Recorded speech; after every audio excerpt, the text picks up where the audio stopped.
Hi guys, it's me, Salagi. I just wanted to update you on the Gold Fire up in Holcomb Valley near Big Bear and Baldwin Lake. So, bad news, it did grow overnight. Excuse me. It's pretty smoky around here, so I'm gonna be probably clearing my throat.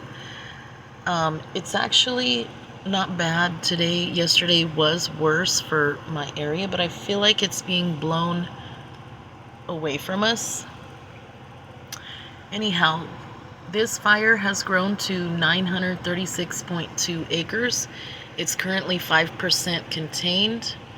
However, with these little gusts of wind that we've been getting, it's just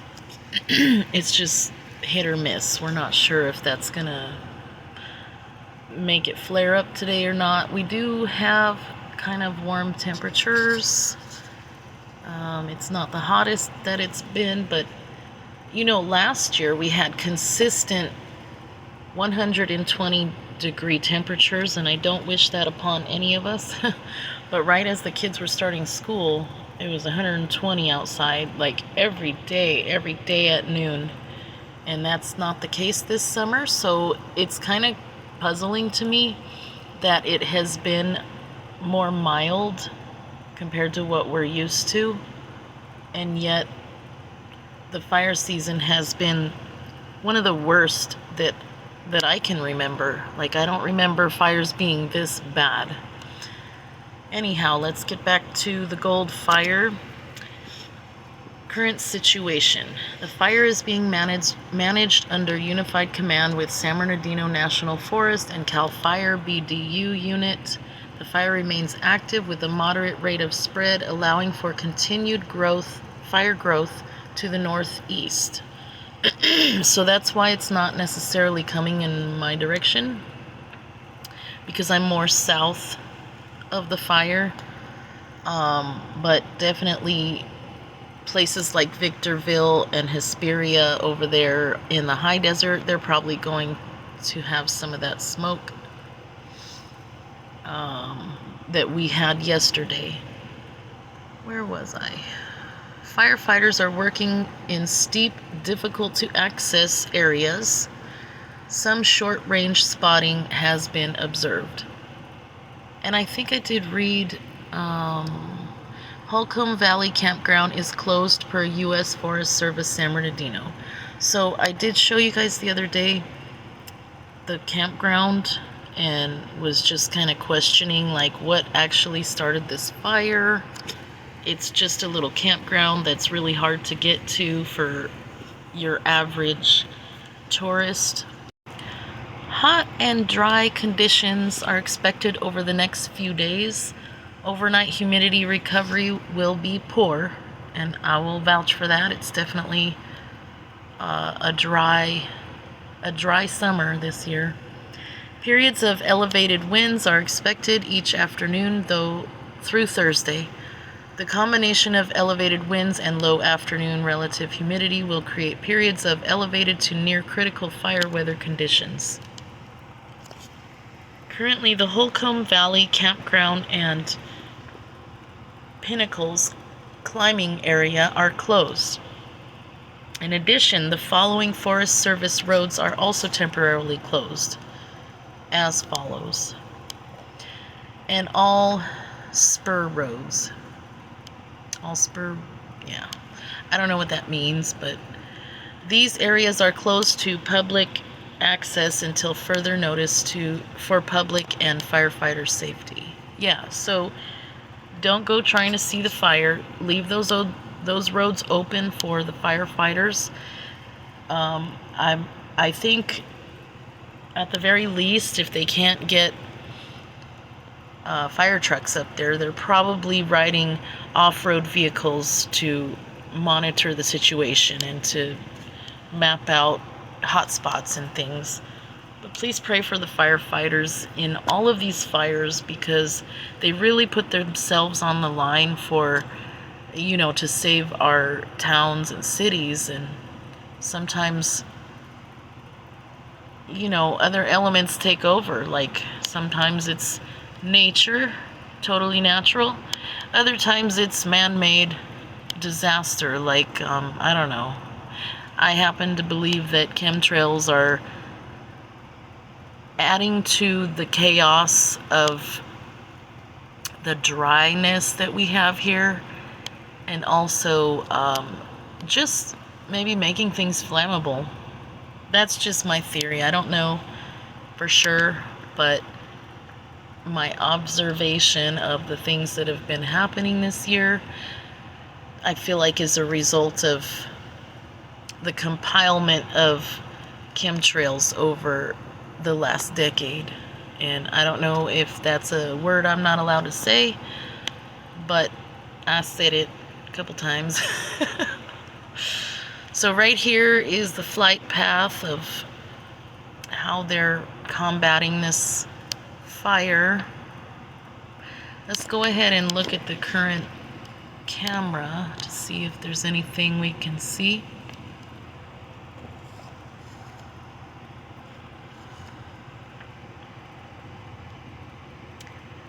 This is right now, 7 minutes ago or so.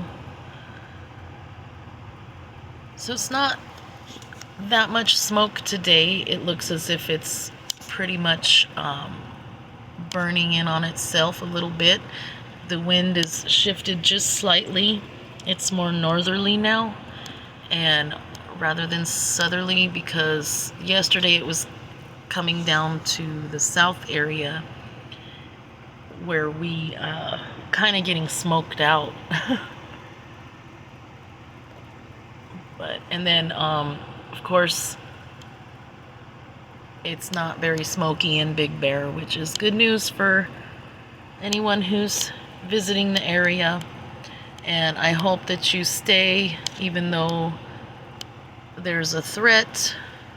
I will tell you, Big Bear is a very coveted place in California, and I don't want to speak too soon, but honestly, they have very competent fire crew in this area. Last year, when my daughter was living there, their home was evacuated, and I think a lot of you probably saw the video that I made with her Ring cam. But now that she's moved, I can disclose exactly where she was living. Of course, I didn't want to give that information away while she was living there, because it was already such a busy spot. So it was right exactly across from the T, the little walk area at Boulder Bay Park. This is a really cool spot if you ever go check it out. It's very busy. There's the parking lot right there. And so the house they were living at is basically this one right exactly across from the walkway in the front. It's like the only house with trees in the front yard still, and these other homes on the other side are basically Airbnbs now. So I think it's the only house that anyone lives at in this area. But this whole Boulder Bay was threatened last year, and they were evacuated. Because even right here, like I think this is like a water tank, the fire was pretty close to that. And everyone was afraid that it was just going to take over Boulder Bay and this area right here, this little peninsula. All these homes, a lot of them are Airbnbs, but they were basically evacuated. I didn't know that tennis court was there. That's pretty cool. So I'll show you also where it was climbing up this creek. that lets out from Big Bear Dam, Bear Creek. So I think, see how it meanders, winds around? Basically, it was climbing up the entire creek. And the dam was being threatened, and a lot of people said, why don't you just let out some water and put the fire out? But there's other issues with that, so can't do that. Anyhow, let's go ahead and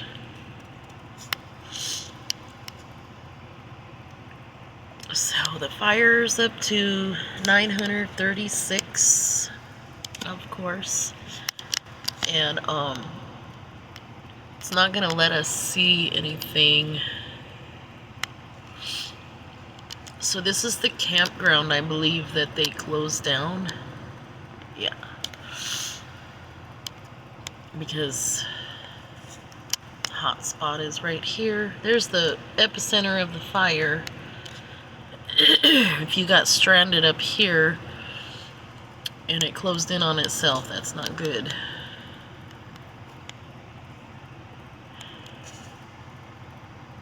So it's kind of crazy how it feels like that's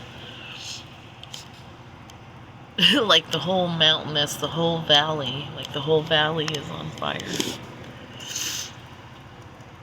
And I definitely am getting allergies from all the smoke in California. Fremont fire, we looked at that. That was on its way out. And this one too. But let's go take a look at, oh, there's one, a new one. I think that's a new one. Diamond Valley Lake area. It says 5 acres, no containment. It's in Murrieta. The Keith fire.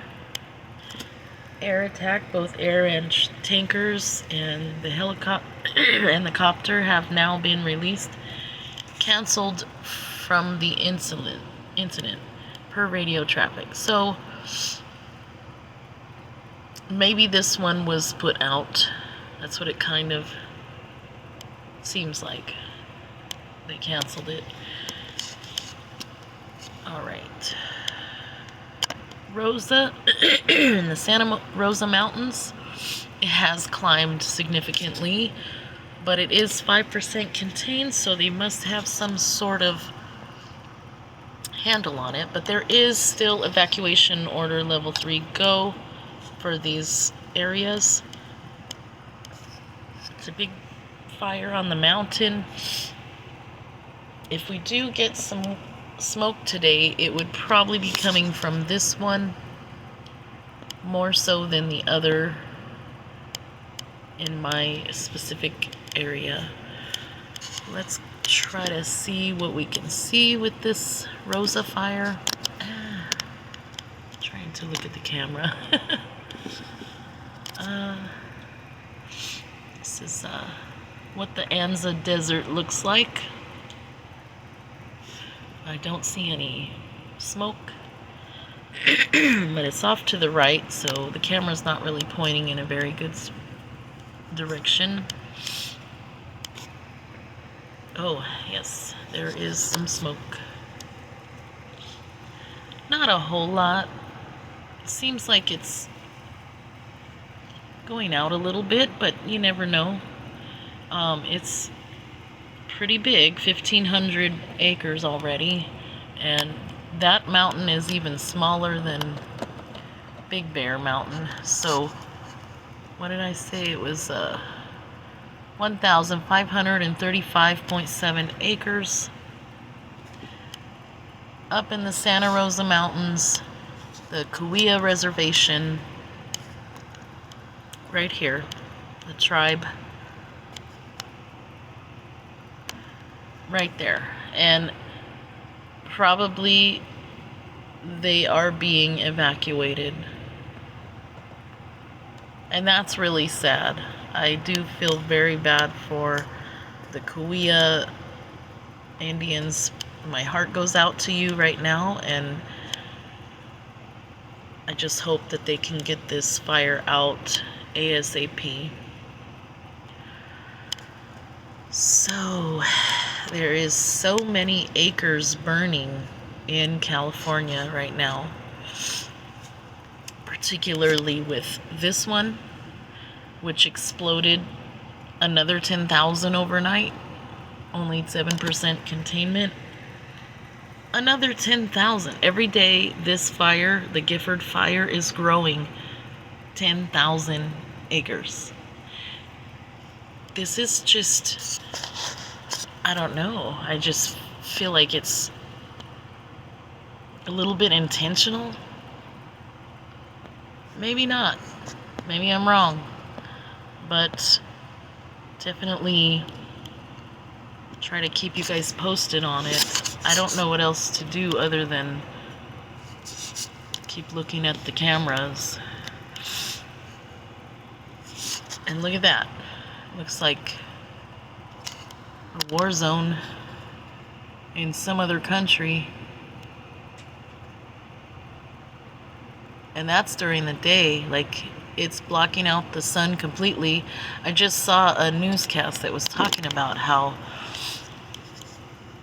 it definitely is blocking out the sun here in California.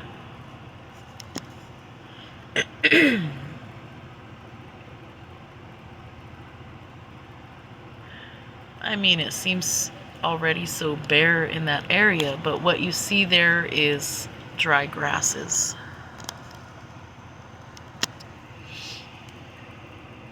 And there's some flare-ups. So there keeps being flare-ups, and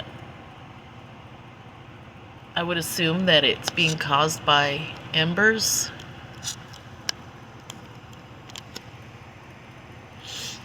Just floating in the air, traveling in other places. Sure hope that's what's causing it, and not some intentional human mistake, or whatever you want to call it. It's not a mistake if it's an intentional. I sound crazy, I know, but with all the things going on in the world today, it's hard to imagine that, like, we're just now having these fires for no reason. There's no explanation, and they never end up finding an explanation for these fires. It's a little bit unnerving. I mean, the one down there is catching up with this one and this other one. Well, that one's not that big. This one, I mean, Butler Fire. Those ones are going out. The Green Fire. Those were the biggest fires in California until they met the Gifford Fire. Look at that. 82,000 acres. 82,000 acres. 82,000 acres. Are you guys just as shocked as I am?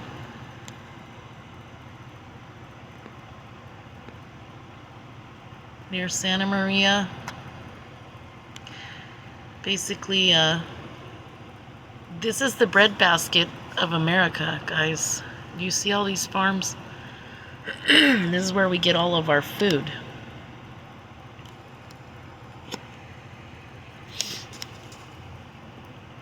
This is it. And I know this isn't burning, but a couple months ago, there was a lithium plant fire. And I heard that it did affect the food supply. So anyways, I don't know where I was going with that, but just everything, a lot of what's going on is what I think is intentional, unfortunately. And I might say it like it's so nonchalant, but it's actually terrifying. So, anyhow, I guess we'll just keep finding places in the sand to put our head. I don't know. Can't do much about it. Just pray, right? That's really our best option. And a lot of times our only option. And I don't want to leave you guys in dismal thinking. That's not what I wanted to do here. But the West is on fire, folks. And I don't know what to do about it. Just keep watching, I guess. Alright. Well, it's a beautiful Tuesday. And I hope the rest of your Tuesday is as beautiful as you are. You have a wonderful day. Bye-bye.